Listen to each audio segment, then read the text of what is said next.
আসসালামু আলাইকুম ভিউয়ার্স, এই মুহূর্তে হচ্ছে আরেকটি সেল আপডেট। সেল করিলাম এই পাগলা করা ফোরবিটি বড় ভাইয়ের কাছে। ভাই কোথায় থেকে আসলো, কত টাকাতে এই ব্যক্তি কিনলো, সে সম্পর্কে জেনে নিই ভাই কাছে। আসসালামু আলাইকুম। কেমন আছেন ভাই? আলহামদুলিল্লাহ ভাই, ভালো আছি। ভাই নামটা যেন কি? ভাই আমার নাম হাসান। হাসান। কোথায় থেকে আসছেন ভাই আপনি? ভাই মিরপুর থেকে। মিরপুর, ঢাকা মিরপুর থেকে আসছেন। ঢাকা মেট্রো ল বাংলা সিরিয়ালের এই ব্যক্তি আপনি কিনছেন? জি। কত টাকাতে কিনছেন?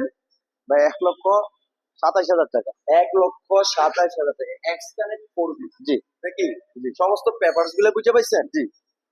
গাড়িটা কিনা কি চালায় চলায় দেখছিলেন? জি ভাই, চালাই, আমি টেস্ট রাইড দিছি। কিরকম এটা বাইকটা? ভাই অনেক ভালো লাগছে। অনেক ভালো লাগছে জি। বাইকটা চালায়। জি। বুঝতেই পারতেছেন ভাই, মাত্র 1,27,000 টাকা দিয়ে এক্স কানেক্ট করবি digital number plate super duper কন্ডিশনের করবি, কিন্তু বাইক কিনে নিল। তাই জন্য দোয়া করবেন, যতদিন এই ব্যক্তি চালায় যেন খুবই ভালো সার্ভিস দেয়। আর আমাদের জন্য দোয়া করবেন, আমরা যেন আরো কম প্রাইসে বাইকগুলো বিক্রি করতে পারি। আর আমাদের লোকেশন হচ্ছে নরসিংদী জেলার মাধবদী। মাধবদী বাস স্টেশন নেমে 30 টাকা রিক্সা ভাড়া নেবে। বলবেন যে শীতলাবাড়ি মোড় মিড টাওয়ার, মিড টাওয়ারের আন্ডারগ্রাউন্ড সঙ্গে আসবে।